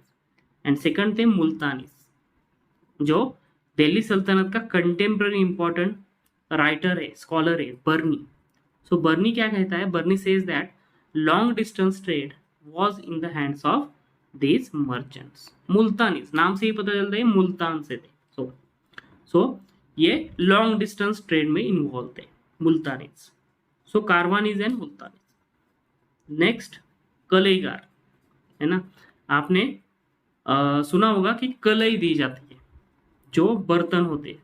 सो कलेगार्स कौन थे, craftsman who does tin coating, जो बर्तन को टीन कोटिंग करते थे, कलेगार। एंड नेक्स्ट टर्म शदूफ और देनक्ली, शदूफ और देनक्ली, ये भी एक तरह से डिवाइस था मिडिवल एरा में, which is use for lifting water, है ना, फ्रॉम द वेल। यहाँ पे वेल से वाटर बाहर निकालने के लिए ये डिवाइस का यूज होता था। A wooden hand operated device, wooden था, हैंड ऑपरेटेड था device, use for lifting water. यहाँ पे इमेज में क्लियरली दिखाया गया है, देखे, वेल या नदी से पानी निकालने के लिए इसका यूज होता था। किस तरह से यहाँ पे काउंटर वेट का यूज क्या है, ठीक है, यहाँ पे पिवोट है, लीवर है, रोप का यूज क्या है, एंड यहाँ पे कंटेनर है, ऑपरेटर, है ना, हैंड ऑपरेटेड ये डिवाइस है। यानी ये डिवाइस पहले नीचे लेकर जाते थे, एंड पानी उसमें भरने के बाद because of this counter wait वहाँ पे पानी ऊपर आता था एंड वो पानी कैनोल में लिया जाता था। सो शदूफ और देनक्ली, वाटर लिफ्टिंग डिवाइस। सो यहाँ पे हमने दिल्ली सल्तनत के रिलेटेड इंपॉर्टेंट टर्म्स, कीवर्ड्स हमने कवर किए। देन नेक्स्ट देखते हैं विजयनगर। देखिए विजयनगर साम्राज्य जो था साउथ इंडिया में एक इम्पॉर्टेंट एम्पायर था, है ना, विजयनगर एम्पायर। एंड उसी समय बहामनीस भी थे, इन दोनों में कॉन्फ्लिक्ट चल रहा था। सो विजयनगर के रिलेटेड इंपॉर्टेंट कीवर्ड्स देखते हैं, टर्म्स देखते हैं। देखिए उस समय जो कम्युनिटीज हुआ करते थे in Vijayanagar society, name of communities that existed in Vijayanagar society, कौन कौन सी थी। फर्स्ट देखिए विप्रोलू, विप्रोलू किसे कहा जाता था, जो ब्राह्मण्स थे इन विजयनगर सोसाइटी, ब्राह्मण्स को विप्रोलू कहा जाता। नेक्स्ट देखिए राजुलू और रचवरू, नाम से समझ आ रहा है राजुलू, एक तरह से राजा जैसी ये टर्म लग रही। सो ये रूलिंग क्लास था in Vijayanagar society, ruling class assisting in matters of state and warfare, जो राजा को हेल्प करते थे, क्षत्रिय जैसा, है ना, ruling class assisting in matters of state and warfare. Then matika ratlu, matika ratlu, ये कौन थे, मर्चेंट्स थे, विजयनगर के मर्चेंट्स, मतिका रतलू। नेक्स्ट हम देखिए नलवजती वार, नलवजती वार, ये शूद्रास थे, है ना, मेनली एग्रीकल्चरलिस्ट। सो मर्चेंट्स का क्लास ऊपर था, एग्रीकल्चरलिस्ट से ये ऊपर थे, मती करत वालो, एंड उनके नीचे नलवजती वार, शूद्रास थे जो मेनली एग्रीकल्चरलिस्ट थे। देन विप्र विनोदिन्स, ये फेमस टर्म है देखिए विजयनगर की। विप्र विनोदिन्स कौन थे, आर्टिसंस थे विजयनगर सोसाइटी के, विप्र विनोदिन्स ये आर्टिसंस थे। And Saliyar, Saliyar was the weavers, ये वीवर्स थे, ठीक है, वीवर्स। सो ये कुछ इंपॉर्टेंट टर्म्स है related to Vijayanagar society and वहाँ पे जो कम्युनिटीज थे। नेक्स्ट देखिए विजयनगर एडमिनिस्ट्रेशन, एडमिनिस्ट्रेशन किस तरह से था। जो प्रोविंसेस हुआ करते थे विजयनगर में, इनको मंडलम और राज्य कहा जाता था। मंडलम ये टर्म तो हमने पहले देखे अर्ली मिडिवल एरा में, सेम टर्म यहाँ पे यूज होती थी मंडलम फॉर द प्रोविंस, और राज्य भी उसको कहा जाता था। दैट नाडु, नाडु यानी डिस्ट्रिक्ट, वहां पर भी अर्ली मिडिवल में भी ये टर्म यूज होती थी नाडुस, यहाँ पर भी नाडु मीन्स डिस्ट्रिक्ट। देन स्थलस, स्थलस का मीनिंग है सब डिस्ट्रिक्ट, है ना, बिलो द डिस्ट्रिक्ट जो यूनिट था ब्लॉक लेवल, इसको स्थलस कहा जाता था। देन विलेजेस को ग्राम कहा जाता था, एंड जो इस विलेजेस का हेडमन था, है ना, मुखिया, विलेज हेडमन, उसको गौड़ कहा जाता था, गौड़, गौड़। देन महानायकाचार्य। महानायकाचार्य कौन थे? An officer and the contact point between villages and central administration. यानी जो विलेजेस ग्राम्स थे, ये विलेजेस एंड सेंट्रल एडमिनिस्ट्रेशन, इनके बीच का officer, contact point between this two entities, ये थे महानायकाचार्य। एंड वराह, वराह क्या था? It was gold coin issued by Vijayanagar rulers. Vijayanagar rulers ने जो गोल्ड कॉइन इशू किए थे, स्पेशली कृष्णदेवराय, ठीक है। सो वराह, उसे वराह कहा जाता। ये इमेज जो दिखाई गई है, ये वराह गोल्ड कॉइन है बाय विजयनगर रूलर, ठीक है। तो यहाँ पे वराह हमें दिखाई दे रहा है, एक तरह से avatar of Vishnu. So Varaha gold coin. So Vijayanagar के रिलेटेड ये सारी टर्म्स हमने देखी। नेक्स्ट देखते हैं terms related to Sufism. Sufism के रिलेटेड भी बहुत सारे टर्म्स है और वो इंपॉर्टेंट है हमारे लिए फॉर आवर एग्जाम। सो देखिए, first term related to Sufism, tasawwuf. तसव्वुफ का मीनिंग होता है द मिस्टिक्स ऑफ इस्लाम, और इस्लाम के मिस्टिक कौन होते हैं? Sufi saint. सो इसका मीनिंग है सूफीज्म। सो तसव्वुफ, जिसका मीनिंग है सूफीज्म। नेक्स्ट हम देखिए जिक्र। जिक्र यानी हम बोलते हैं ना, जिक्र किया मैंने इसका। सो चैंटिंग ऑफ नेम, जो जिसकी वर्शिप हम किया करते हैं, जिस भी देवता की, डाइटी की, सो उसका नाम जपना, चैंटिंग ऑफ नेम और सैक्रेड फॉर्मूला यानी जिक्र। नेक्स्ट हम देखें मलफूजत। मलफूजत क्या था?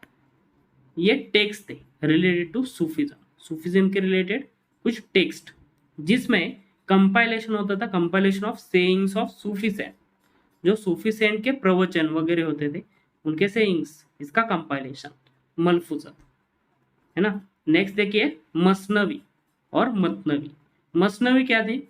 एक तरह से ये पोएम थी, type of poem written in rhymed couplet, है ना, बार बार जो कपलेट जिसमें यूज किया जाता था, generally use for descriptive and narrative words, है ना। जब उनको कुछ डिस्क्राइब या नैरेट करना होता था, उस समय ये इस तरह की पोएट्री का यूज करते थे। Masnavi, poem written in rhyme couplet. Then sama. समा यानी performance of mystic music through qawwali and khayal. ये qawwali form of music, khayal form of music, ये यही से आए, जो सूफीज्म में जो समा होता था, परफॉर्मेंस ऑफ मिस्टिक म्यूजिक, जहाँ पे ये सारे पीर मुरीद, उनके शिष्य वहाँ पे एक साथ आते थे, है ना, एंड वहाँ पे म्यूजिक बजाते थे, गाने गाते थे। सो यहाँ से ये कव्वाली फॉर्म ऑफ जो सॉन्ग्स है वो हमें दिखाई देते हैं। नेक्स्ट जियारत। जियारत यानी pilgrimage to grave of Sufi saint. जो सूफी सेंट्स के आफ्टर डेथ उनके जो ग्रेव या दरगाह बनाए जाते थे, इसमें जो भक्तगण जाते थे, पिलग्रिमेज, जिसे जियारत कहा जाता है ना। जैसे अजमेर का दरगाह है, दिल्ली का निजामुद्दीन औलिया का दरगाह है, वैसे यहाँ पे जो भक्त जाते हैं, जियारत। नेक्स्ट सिलसिला। उस समय देखिए सूफीज्म में बहुत सारे सिलसिला हुआ करते थे। सिलसिला यानी genealogy of Sufi teacher, genealogy हुआ करती थी, एक सूफी टीचर के बाद उसका शिष्य, next Sufi teacher. So genealogy of Sufi teacher और chain signifying continuous link between master and disciple. एक तरह से चेन होती थी बिटवीन मास्टर एंड उसका डिसाइपल, शिष्य। सिलसिला जैसे चिश्ती एक फेमस सूफी सिलसिला था। देन कादरी, है ना, ये फेमस सूफी सिलसिला वहाँ पे हुआ करते थे। देन सूरावर्दी था, नक्शाबंदी था, ये कुछ फेमस थे। देन शेख, पीर और मुर्शिद, ये तीनों टर्म यूज होती थी फॉर द टीचिंग मास्टर, जो गुरु होते थे सूफी सेंट, इनको शेख, पीर या मुर्शिद कहा जाता था, है ना। बहुत जगह पे पीर की दरगाह भी होती है। ये एक तरह से Sufi saint, teaching master, and उनके जो शिष्य हुआ करते थे, डिसाइपल, उनको मुरीद कहा जाता था। सो एक तरह से ये पीर मुरीद रिलेशन था, गुरु शिष्य। नेक्स्ट खानका। ये देखिए इमेज जो है यहाँ पे ये पीर मुरीद रिलेशन हमें दिखाई देता है। जो पीर है सूफी सेंट दिखाए गए है ना, एंड उनका शिष्य मुरीद यहाँ पे किस तरह से सूफी सेंट उनको नॉलेज दे रहे। देन खानका, खानका यानी hospice, a centre of social life, जहाँ पे ये सारे मुरीद शिष्य सूफी सेंट या पीर इनको मिलने जाते थे खानका में, जहाँ पे ये सारे साथ में रहते थे। Khanqah centre of social life. Then malfuzat हमने ऊपर देखा, एक तरह से सेइंग्स ऑफ सूफी सेंट जो एक साथ कंपाइल किया जाता था। उसके बाद सेकंड टर्म है मकतूबात, ये भी इंपॉर्टेंट है। मकतूबात यानी collections of letters of Sufi saint, Sufi saints ने जो लेटर्स लिखे इसका कलेक्शन, अपने शिष्यों को, अपने मुरीद को, सुल्तान को, इसका कलेक्शन मकतूबात। ये 3 टर्म इंपॉर्टेंट है, डायरेक्टली पूछ सकते मैच द पेयर में, ये हमारे एनसीईआरटी में दी गई। Malfuzat sayings of Sufi saint, then maktubat collection of letters of Sufi saints, and tazkiras, tazkiras यानी बायोग्राफिकल अकाउंट्स ऑफ सेंट। ये जो सूफी सेंट होते थे इनके जो बायोग्राफी लिखी जाती थी, बायोग्राफिकल अकाउंट्स यानी तास्किरास। तो ये 3 टर्म इंपॉर्टेंट है। नेक्स्ट, ये एक फिलोसॉफी है इन सूफीज्म, वहादत अल वजूद। वहादत अल वजूद यानी यूनिटी ऑफ एग्जिस्टेंस और यूनिटी ऑफ बीइंग, हम सारे एक ही, यूनिटी ऑफ एग्जिस्टेंस और सबका मालिक एक है, इस तरह से। सो वहादत अल वजूद। देन कलंदर्स, उस समय सूफी कलंदर्स हुआ करते थे, यानी ये कौन थे? वॉन्डरिंग एसेटिक सूफी दरविशेस, आज भी बहुत जगह पे दिखते हैं सूफी दरविशेस। सो ये एक जगह पे नहीं रुकते थे, यहाँ से वहां घूमते रहते थे, इन्हें सूफी कलंदर कहा जाता था। सो वॉन्डरिंग एसेटिक सूफी दरविशेस, कलंदर्स। देन ये 2 टर्म इंपॉर्टेंट है रिलेटेड टू सूफी, बेशरा एंड बाशरा। बेशरा कौन थे? ऐसे सूफी लोग है ना जो who do not strictly adhere to शरीयत लॉ, जो इस्लाम में इंपॉर्टेंट शरीयत लॉ है इनको न मानने वाले सूफी लोग, those who do not strictly adhere to शरीयत और इस्लामिक लॉ। बे यानी विदाउट एंड शरा यानी शरीयत, जो शरीयत को न मानने वाले। एंड बाशरा, बाशरा यानी ऐसे लोग those who obeyed Islamic law, यानी जो शरीयत को मानते हैं ऐसे सूफी लोग। सो उनमें भी डिवीजन थी सूफी लोगों में, सूफी सेंट्स में, उनके जो मुरीद थे, शिष्य थे, उनमें बिटवीन बेशरा एंड बाशरा। बेशरा ऐसे थे जो शरीयत को नहीं मानते थे, एंड बाशरा ऐसे सूफी लोग जो शरीयत कानून मानते थे।